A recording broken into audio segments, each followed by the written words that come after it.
കുറച്ച് ദിവസങ്ങൾക്ക് മുമ്പ് ഞാൻ നിങ്ങളോട് ഒരു വീഡിയോയിലൂടെ പറഞ്ഞിരുന്നു ലോകത്തെ ഏറ്റവും ചെറിയ യുദ്ധത്തെ പറ്റിയിട്ട്.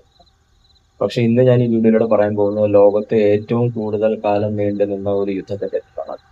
ഐബീരിയൻ റിലീജിയസ് വാർ, അല്ലെങ്കിൽ അതിനെ സാധാരണമായിട്ട് പറയുന്നത് റെക്കോൺക്വിസ്റ്റ വാർ എന്നാണ്. ഇത് സ്പാനിഷ് എംപയറും മൂർസ് വിഭാഗത്തിൽപ്പെട്ട ഇന്നത്തെ മൊറോക്കോയിലും അൾജീരിയയിലൊക്കെ താമസിക്കുന്ന മൂർസ് വിഭാഗത്തിൽപ്പെട്ട ആളുകൾ തമ്മിലായിരുന്നു. 781 വർഷമാണ് യുദ്ധം നടന്നത്. സാധാരണയായിട്ട് നമ്മൾ ഏറ്റവും വലിയ യുദ്ധം എന്നൊക്കെ പറയുമ്പോൾ രണ്ടാം ലോക മഹായുദ്ധം അല്ലെങ്കിൽ ഒന്നാം ലോക മഹായുദ്ധം എന്നൊക്കെയാണ് നമ്മൾ പറയാം. പക്ഷെ ഇത് ഏറ്റവും കൂടുതൽ കാലം നീണ്ടു നിന്ന ഒരു യുദ്ധമാണ്. ഐബീരിയൻ റിലീജിയസ് വാർ 781 years ആണ് ഈ യുദ്ധം നടന്നത്. അത് ആക്റ്റീവായിട്ട് യുദ്ധം നടന്നിരുന്നു എന്നുള്ളതാണ് അതിന്റെ അത്ഭുതകരമായിട്ടുള്ള ഒരു കാര്യം. ഇത്രയും വർഷം ഇത്രയും ആളുകൾ തമ്മിൽ യുദ്ധം നടന്നിരുന്നു എന്നുള്ളത് കേൾക്കുമ്പോൾ തന്നെ ഒരു അത്ഭുതകരമായിട്ടുള്ള കാര്യമല്ല. അപ്പൊ ഈ ഒരു കാര്യം ഞാൻ വായിച്ചറിഞ്ഞുകൊണ്ട് നിങ്ങളിലേക്ക് എത്തിക്കാനായിട്ട് വിചാരിച്ചു.